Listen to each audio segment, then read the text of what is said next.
आकाशवाणी भोपाल से प्रस्तुत है नीमच जिले की चिट्ठी। आलेख दिनेश प्रजापति। वाचन स्वर दीपा सिंह। नीमच जिले में डायल 112 सेवा की औपचारिक शुरुआत हो गई है। इस सेवा की शुरुआत डीआईजी उमेश जोगा और एसपी अंकित जायसवाल ने पुलिस कंट्रोल रूम से 12 विशेष वाहनों को हरी झंडी दिखाकर की।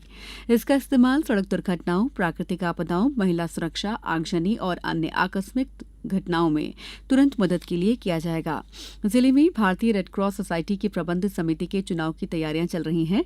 25 अगस्त को होने वाली साधारण सभा और चुनाव की तैयारियों का जायजा लेने के लिए एसडीएम संजीव साहू ने अधिकारियों के साथ रेडक्रॉस भवन का निरीक्षण किया। उन्होंने अधिकारियों को निर्देश दिए कि चुनाव पूरी तरह से निष्पक्ष और शांतिपूर्ण ढंग से हो। तहसीलदारों के अनिश्चितकाल हड़ताल समाप्त होने के बाद कार्यालयों में काम शुरू हो गया है। न्यायिक और गैर न्यायिक वर्गों में विभाजन के विरोध में तहसीलदार, नायब तहसीलदार और एसएलआर 6 अगस्त से हड़ताल पर थे। मंगलवार को सुनवाई के कारण कामकाज सीमित रहा। बुधवार से सिंगोली, जावद, रतनगढ़ सहित जिले की सभी तहसीलों में लंबित प्रकरणों का निराकरण शुरू हुआ। श्री कृष्ण जन्माष्टमी का पर्व पूरे धार्मिक उल्लास और श्रद्धा के साथ मनाया गया। नगर के सभी प्रमुख मंदिरों में दोपहर से ही विद्युत साज सज्जा और रंग बिरंगी झालरों से सजावट की गई। लक्ष्मीनाथ मंदिर, चारभुजा मंदिर और राधा कृष्ण मंदिर समेत सभी मंदिरों में राधा कृष्ण की झांकियां सजाई गई। रात 12 बजे जैसे ही श्री कृष्ण जन्म का समय हुआ, मंदिरों के पट शंख, झालर और नगाड़ों की ध्वनि के बीच खोल दिए गए। नीमच के बघाना स्थित लोधा समाज भवन में 1857 की स्वतंत्रता संग्राम की वीरांगना रानी अवंतीबाई लोधी की जयंती मनाई गई। इस मौके पर उनकी प्रतिमा का अनावरण किया गया। देश और प्रदेश के साथ ही नीमच जिले में भी स्वतंत्रता दिवस हर्षोल्लास के साथ मनाया गया। शासकीय बालक उच्चतर माध्यमिक विद्यालय क्रमांक 2 में जिला स्तरीय कार्यक्रम आयोजित किया गया। मुख्य अतिथि कलेक्टर हिमांशु चंद्रा ने ध्वजारोहण किया और परेड की सलामी ली। कलेक्टर हिमांशु चंद्रा ने जिला पुलिस अधीक्षक अंकित जायसवाल के साथ खुली सफेद जिप्सी पर सवार होकर परेड का निरीक्षण किया। नीमच योगासन स्पोर्ट्स एसोसिएशन की ओर से शहर में पहली बार जिला स्तरीय योगासन प्रतियोगिता आयोजित हुई, जिसमें जिले भर से लगभग 100 बच्चों ने हिस्सा लिया। प्रतियोगिता का मकसद बच्चों को योग के प्रति प्रोत्साहित करना और उन्हें अपनी प्रतिभा दिखाने का मौका देना है। प्रतियोगिता में उत्कृष्ट प्रदर्शन करने वाले खिलाड़ियों को राज्य और राष्ट्रीय स्तर की प्रतियोगिताओं में शामिल होने का मौका मिलेगा।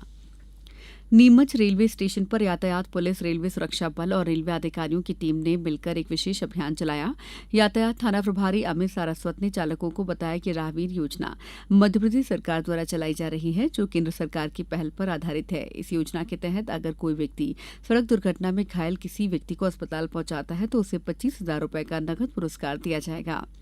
दिल्ली से आई 3 सदस्यीय टीम नीमच जिला अस्पताल पहुंची। टीम ने 3 दिन तक अस्पताल का निरीक्षण किया और स्वास्थ्य सुविधाओं की जानकारी ली। टीम में डॉक्टर तेज कुमार माथुर, डॉक्टर सांत्वना वर्नेकर और डॉक्टर मोनिका राणा शामिल थे। अस्पताल में टीम का स्वागत करने के लिए कार्यक्रम आयोजित किया गया। सिविल सर्जन ने जिला अस्पताल के सभी विभागों की स्वास्थ्य व्यवस्थाओं और नीमच की पहचान की जानकारी ली। डॉक्टर निरूपा झा ने पूरे जिले में स्वास्थ्य सुविधाओं की विस्तृत जानकारी टीम के साथ साझा की। नीमच के हिंगोरिया गांव में 61 साल के चंद्रशेखर नागदा का निधन हो गया है। उनके परिवार ने उनकी इच्छानुसार देहदान किया।